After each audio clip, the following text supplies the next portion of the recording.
listening to the AFTERBUZZ TV network, now the largest new media platform on the web, and your #1 source for after-show entertainment. Very good, Dean. Johnson.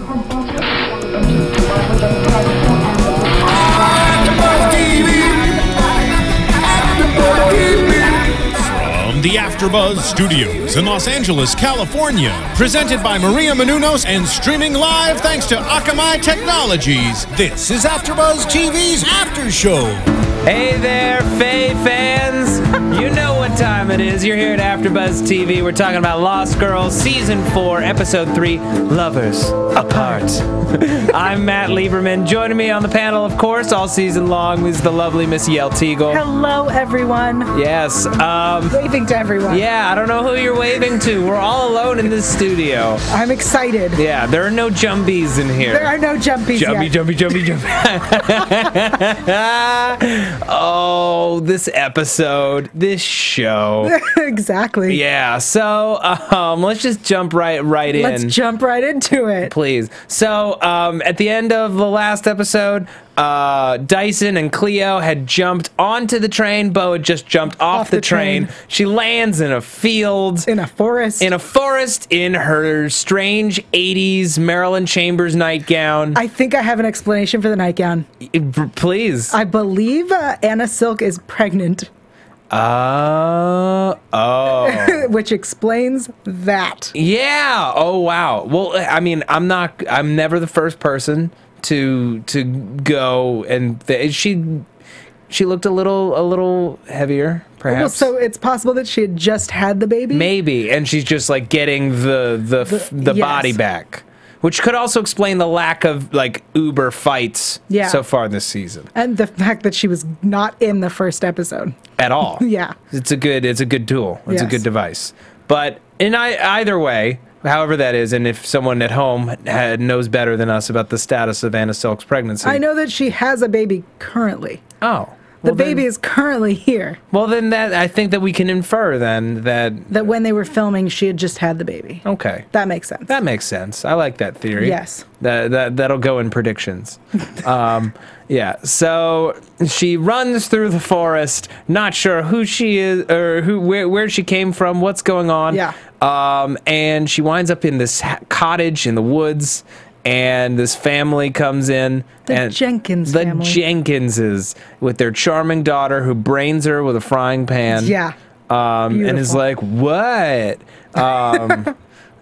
Like, she did have a lot of Kensian qualities, but none of Kenzie's charm. Oh, yeah. And I was like, why do we care about saving her? She stinks. She was, I was like, oh, I get it. We're supposed to feel like she's Kenzie.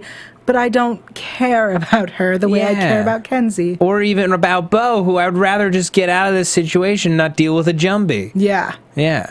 You know, so she's trying to grasp who she is. She's got this sickness from transporting between planes. Transcendental sickness. Transcendental sickness. I wrote it down. Very different, thank you, from transcendental meditation. Yes. But it basically gives you massive cramps that eventually kill you.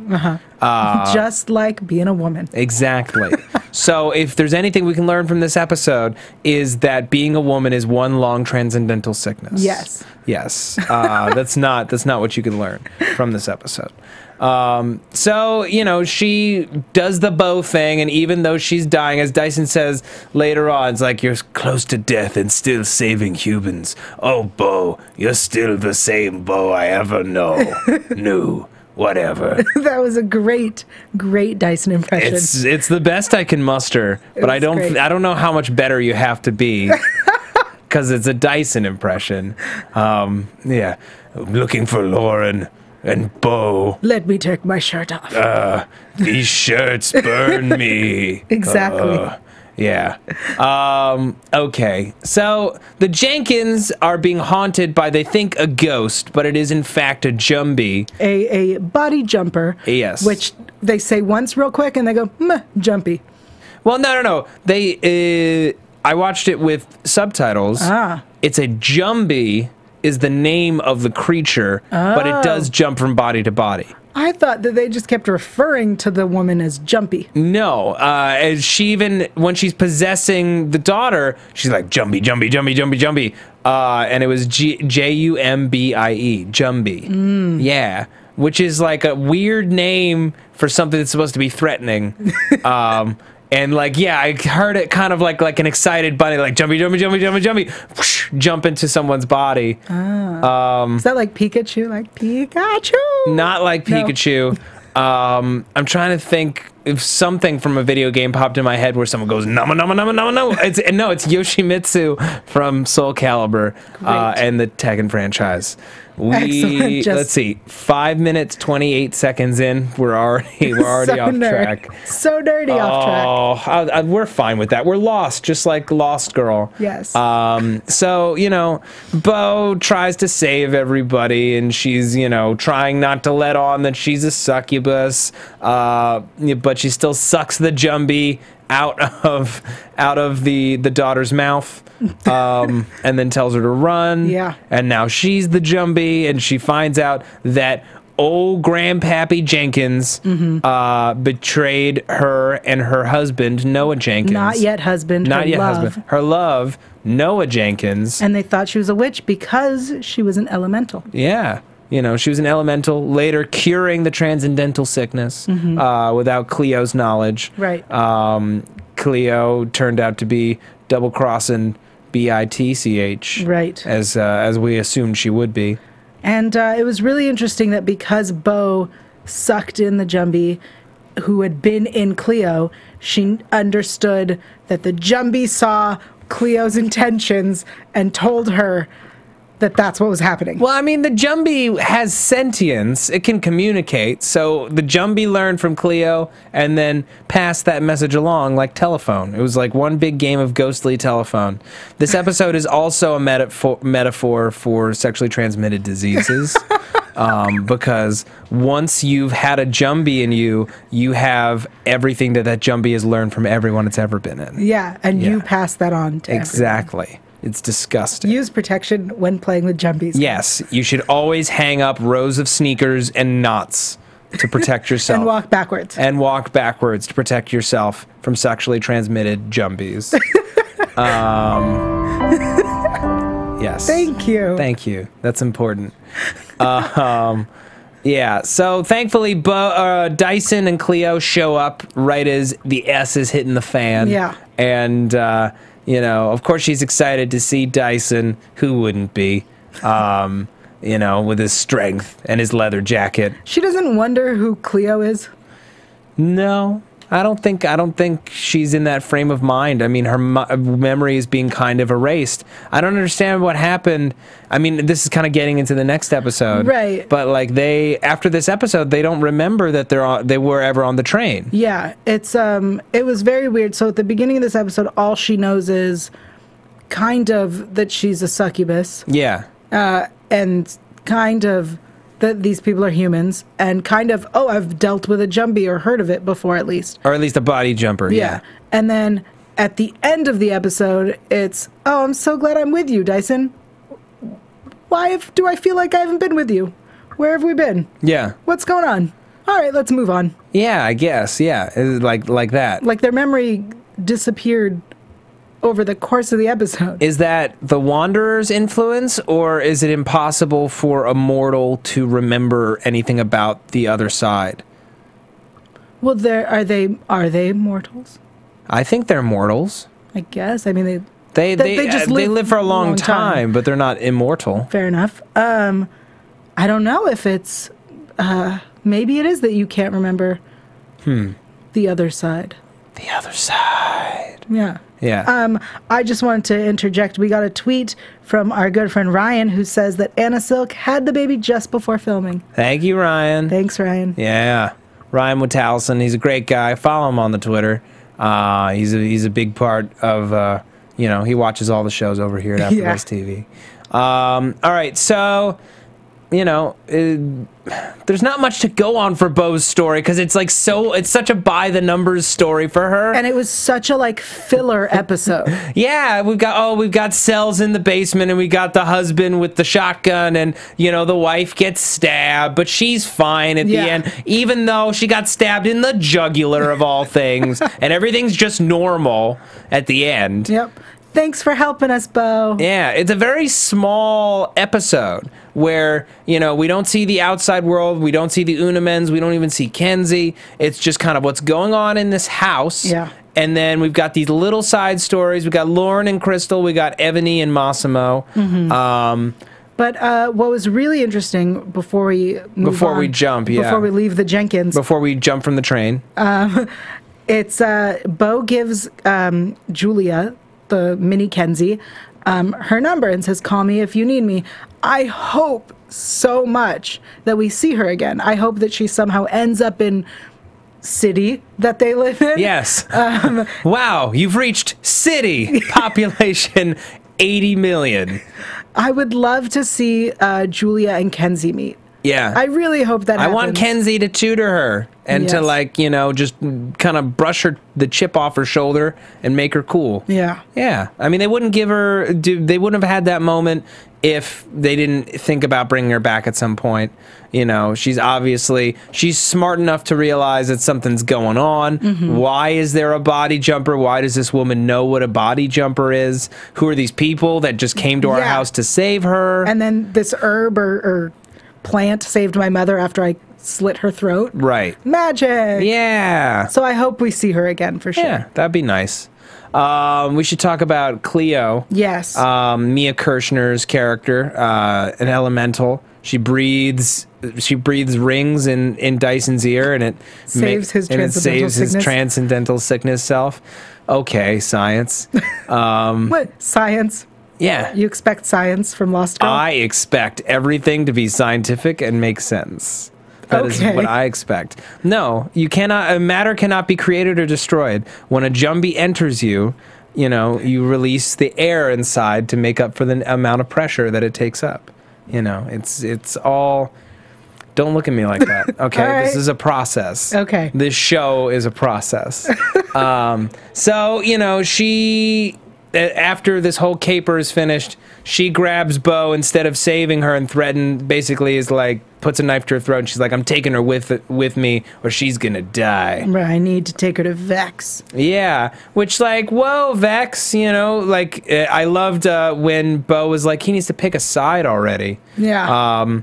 Because come on, you know, so yeah, she's trying to take him to Vex, but Beau flips the script on her. She takes all of her life force. She loves it. Yeah. Yep. Well, she was hungry. Yeah, she was. And she didn't get to sleep with Dyson. Not yet. No. So she was still hungry. Yeah, it's true. Yeah. Good thing Cleo was there, and good thing she traded sides. And they drive off into the sunset in a stolen car. In a stolen car, past a mysterious car on the side of the highway. Do they stop and help? They'll be all right. I'm sure that they're just humans and everything over there is normal. Rude. Yeah. So rude. So rude. But then they leave and they don't have their memories anymore. All of a sudden, everything's forgotten. Yeah. Maybe the car is cursed. They just happened to steal a cursed car. Yeah. All right. Science. All right. Going to take a quick second, talk about the iTunes. Yes. Folks, thank you for downloading this podcast, streaming it on YouTube, watching it on any and all of your devices. You rock. Go you. You know, AfterBuzz TV, it's the podcast of choice among choosy podcast listeners. And I'm glad that you're choosy podcast listeners, because choosy podcast listeners pick the best podcasts. And choose Jeff. Yes, they do, because they're so choosy.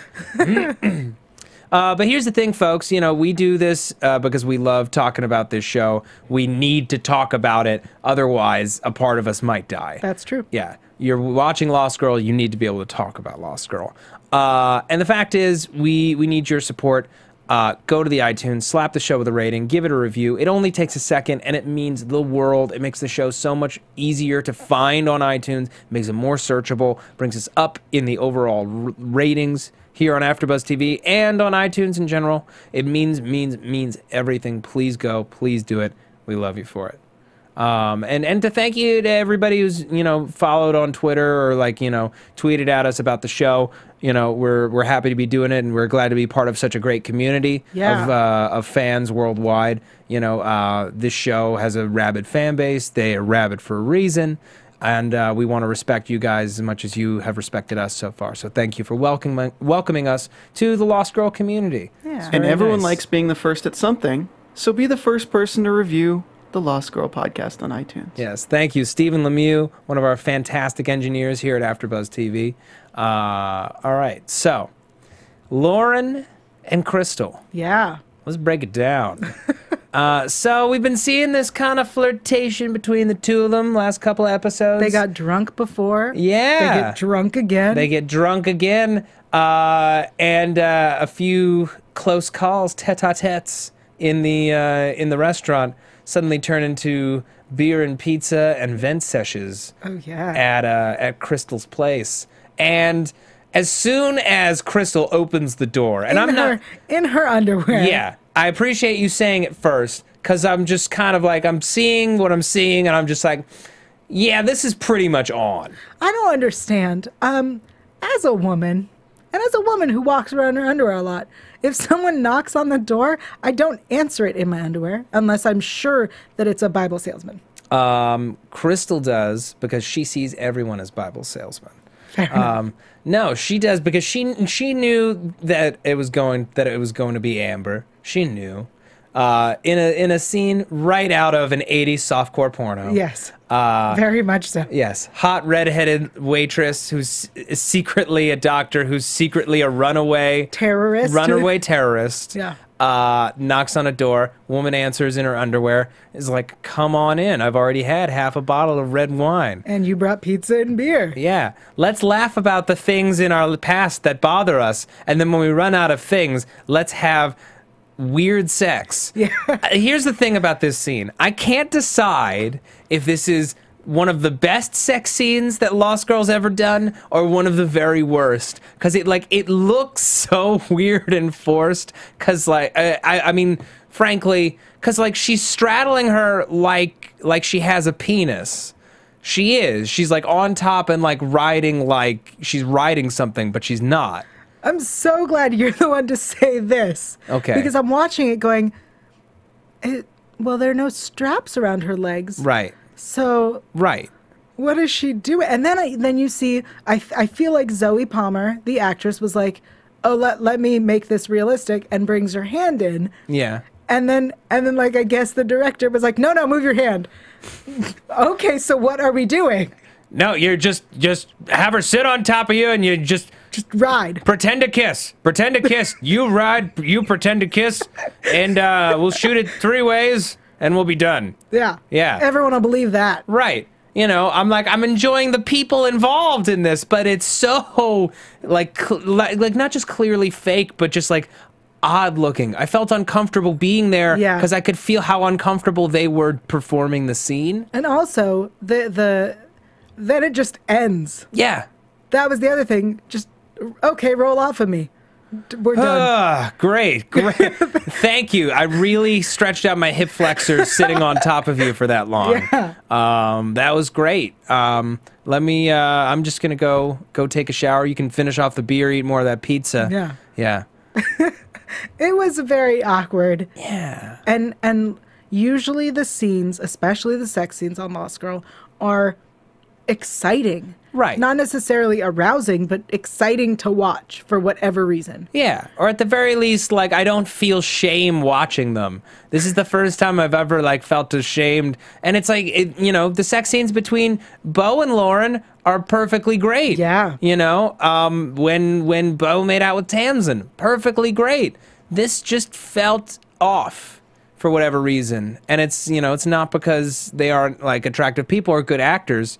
It just, something about it just didn't feel right. And then also, a scene ago, Lauren's still pining over Bo. Now she's going over and having the sex. She didn't have that much to drink. If they're splitting this sixer, she's only had 3 beers. Right.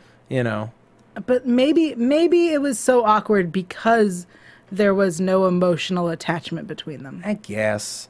Maybe that's what they were going for. Maybe. I don't doubt know. it, but Yeah. maybe. I don't know why Crystal finds Lauren's discussion of baking soda and vinegar so funny. I thought it was quirky. Yeah. It was cute. You're so funny. Really? Yeah. Is she? Has she ever been? Well, I know that she's like trying to seduce her for, you know. I think that's a.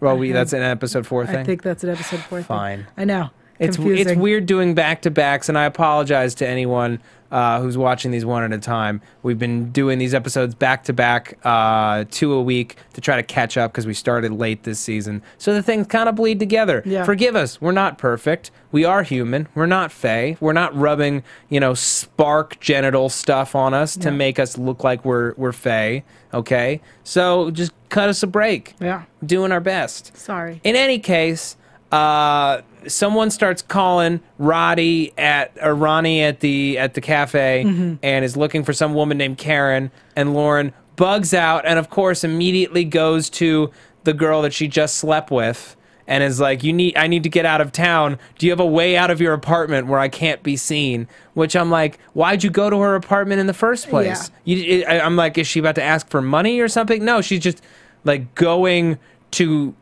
have a scene where she explains that she's running away. Well, maybe she didn't want to just leave without saying goodbye. Okay, fine. The way She has she manners. did to Bo. She has manners, Maybe. but she's also fleeing her terrorist brother. Yeah. No. Yeah. Well, we'll see more about that. I'm glad that we keep getting more and more Lauren backstory because it makes her more compelling as a character. We kind of get a better sense of how she wound up in indentured servitude. Yeah. To the Ash. Well, that's what's really interesting is that when I was at London Comic-Con in October, I got to interview the cast of Lost Girl, and they said that this season specifically, they're giving backstories to pretty much everyone because that is the one thing the fans really wanted. Yeah. They wanted to know where Ebony came from and where Lauren came from and Kenzie's story. How about the name of the city? I'm sorry, the city's name is City. I Yeah. would like that backstory. No. I would like the backstory of why there's light and dark fae, maybe. Backstory of their conflict would be cool. Let's see. I want to know more. More complaints? Yeah. Oh, no, not complaints. This is just a wish list. I want, if there's a blood king, are there blood queens? Is there a blood dynasty? These Yeah. are all important, pressing questions. I want to know. I think the city is the thing that bothers me the most. Yes, because there's only one city on the face of the planet, apparently, or at least all fae are in the same city, because those are the only two explanations I can come to if the heads of both sides are in the same city. But then the Unamens weren't in the city. They came from somewhere else. So where did they come from? No, don't look at me. I got no answers. Ah! Also, what city? Yes. What city? Well, I mean, it's Toronto, right? Yeah, but it's never, the specific city's never said. Could be Toronto. It could be anywhere in Canada. I guess so. Okay. Sorry. Yeah, off topic. So the last real storyline we had this week, we had Ebony and Massimo. Ebony reappears. She's sporting a nasty eye patch. She asks Massimo for an eye. She gets one. It's human. He alludes to moving back in with her, and we're left to wonder, well, okay, so like how did he lived with her before? Was he like her ward or her lover or? Well, he said, I think they said that they'd been separate. He'd been gone from her life for 5 years or so. And that he helped Tamsin to get rid of Bo for Ebony. That was his assistance to get back in her good graces because he must have done something. Right.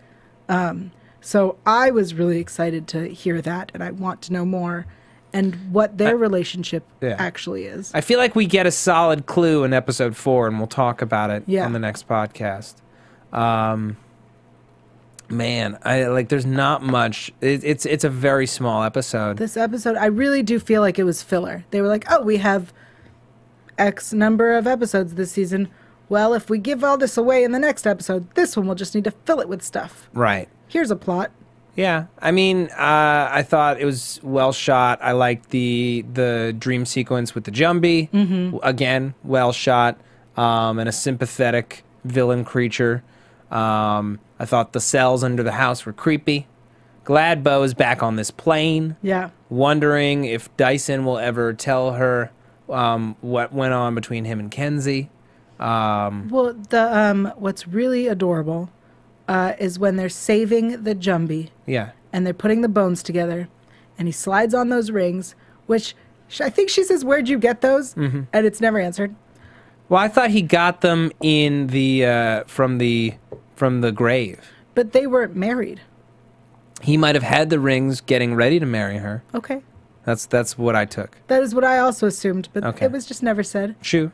And then they do the wedding ceremony. Yeah. And he says, "Marry me." And then Cleo goes, "Noah." Yeah. And I went, Aww. He wants to marry her. "Of course he does." Of course he does. He's got his love back. He's had it back for over a year. Yeah. I know. It's really, Thanks. really touching. Yeah. Yeah. Although she wasn't really aware of it. Yeah, she was still like in Jumby land. So, although after the Jumby left her, she like had a moment of like, huh, like, you know, like we have these rings on, like, isn't this magical? And then they left with the rings. Yeah. I did notice that as well. Yeah, they left with the rings. Yeah. Okay. Can't really do predictions because we're doing another episode right after this. That's true. But Yeah. I just want to say I hope we get to see Julia back. That is my prediction, is that she'll be back at some point and she'll get to meet Kenzie, and Kenzie's not going to like her. I love that idea. All right, folks, I apologize. This is a bit of a bite-sized podcast, but we'll give you a longer one on this next one. Yeah. And we're going to be taping that right about now, so you'll be able to listen to it immediately after this. Yael, where can people find you? People can find me online at yael.tv, that's yael.tv, and on Twitter and Instagram at Yael Tygiel, YAELTYGIEL. All right, and you can find me on Twitter at Matt Lieberman. That's MATTLIEBERMAN. You can find me on Instagram at Matty Lieberman, because Matty Liebs was taken. And what else? You can find me here on AfterBuzz TV all over the place. Sherlock just ended. If you like that show, you should listen to those. There are only 3 of them.